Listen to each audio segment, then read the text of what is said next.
Hey everybody, this is Ken Himmler, and I wanted to cover something with you today about estate taxes and what some of the real huge misunderstandings are about estate tax.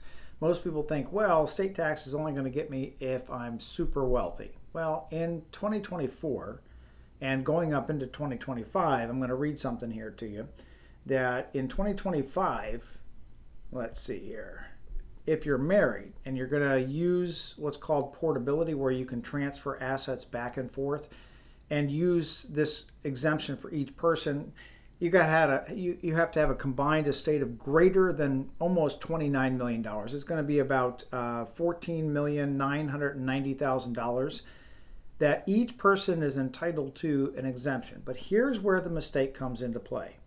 What a lot of people don't know about estate taxes. Now, here's where we put the E, like Edward, in front of estate. Now, many of you, because there's a lot of states that include estate tax.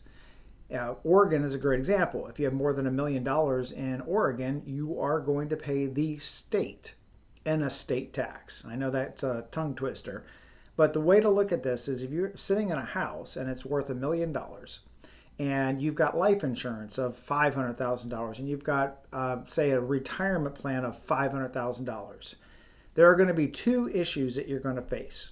Now, you're sitting there going, wait a minute, you just said $2 million in total, right?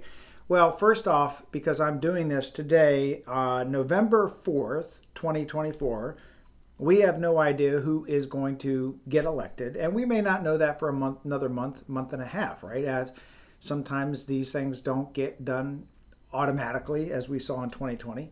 But right now, as of today's recording, the estate tax for the federal government is almost $15 million per person. So you might say to yourself, well, I'm not going to hit any kind of estate tax. I don't have that kind of money. But again, if you are living in, say, Oregon, and again, a lot of states have a estate tax, that is not the federal government taxing your heirs.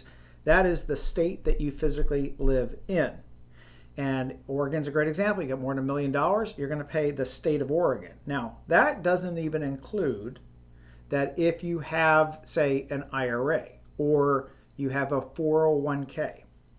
Those have a different tax at death.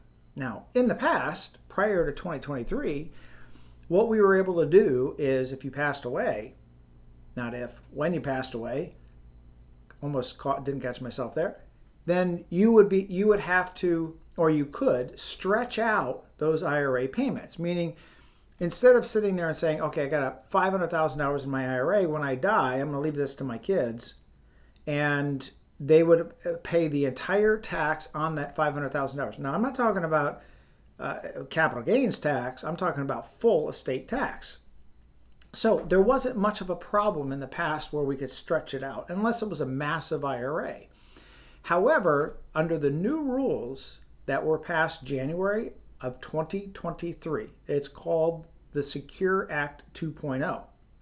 Now what happens is if you pass away, you must, well, not you, you're dead, your kids must take all of that IRA out, have it fully distributed by the 10th year.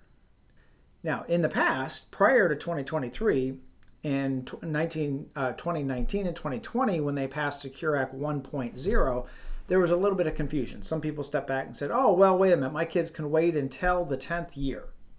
Now there's a little more complex rule, and it says if you are greater than your required beginning date. What is a required beginning date? That is when you must take money out of an IRA or a retirement plan. Depending upon what age you are right now, it could go as low as 72 to 75.